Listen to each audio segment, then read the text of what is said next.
Halo, perkenalkan saya Nurlaya Satyarini dengan NIM 2350 8060 7111 Di video kali ini saya akan jelaskan tentang apa sih El Nino itu, apa sih La Nina itu, bagaimana proses terjadinya El Nino dan La Nina, serta apa sih dampak dari kedua kejadian tersebut. Jadi, tanpa berlama-lama lagi, mari kita mulai. El Nino adalah peristiwa memanasnya suhu air permukaan laut di pantai barat Peru, Ekuador, Amerika Selatan yang melibatkan gangguan iklim secara global. Biasanya suhu air di permukaan laut di daerah tersebut menjadi lebih dingin karena adanya upwelling atau arus dasar laut menuju permukaan. Dan bagaimana sih proses terjadinya El Nino itu? Jadi, pada saat-saat tertentu, air laut yang panas dari perairan Indonesia bergerak ke arah timur, menyusuri ekuator hingga ke pantai barat Amerika Selatan. Dan pada saat bersamaan juga, air laut yang panas dari pantai barat Amerika Tengah bergerak ke arah selatan hingga ke pantai barat Peru, Bolivia. Dan pada akhirnya terjadi pertemuan antara air laut yang panas dari Indonesia dan dengan dari Amerika Tengah di pantai barat Peru, Bolivia. Oleh karena itu, berkumpullah massa air laut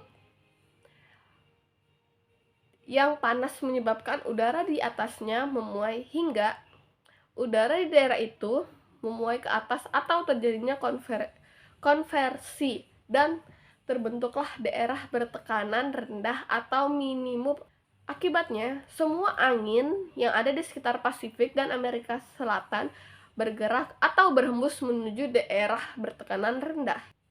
Di pantai barat Peru, Ekuator, di Indonesia angin muson yang datang dari Asia dan membawa banyak uap air dan sebagian besar juga berbelok menuju ke daerah bertekanan rendah di pantai barat Peru, Ekuador. Akibatnya, angin yang menuju Indonesia membawa sedikit uap air sehingga terbitlah musim kemarau yang panjang. Nah, El Nino juga menyebabkan kekeringan yang luar biasa di berbagai benua, terutama di Afrika, sehingga terjadi kelaparan di Ethiopia dan negara-negara Afrika Timur lainnya. Selanjutnya adalah La Nina.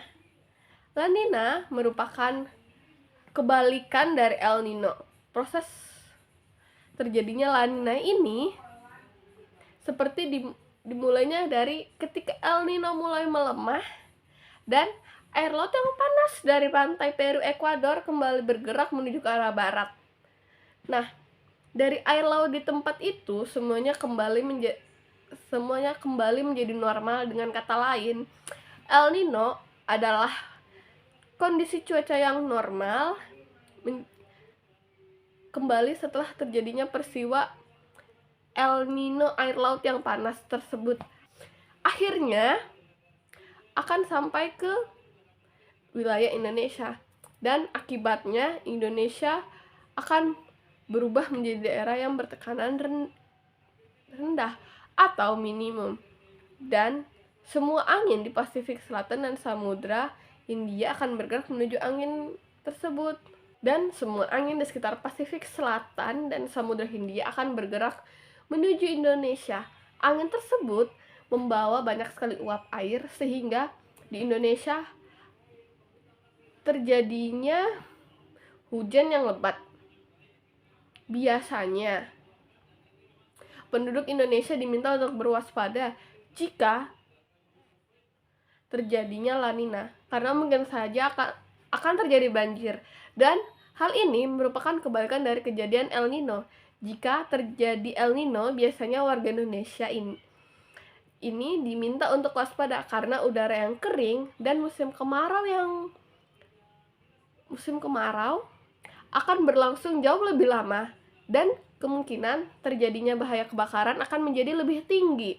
Sedangkan untuk sebaliknya, La Nina akan mendatangkan banjir di beberapa daerah wilayah Indonesia. sehingga masyarakat Indonesia dihimbau untuk tetap waspada. Sekian dari penjelasan yang saya bisa sampaikan tentang El Nino dan juga La Nina.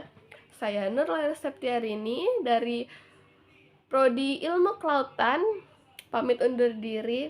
Sampai jumpa lagi.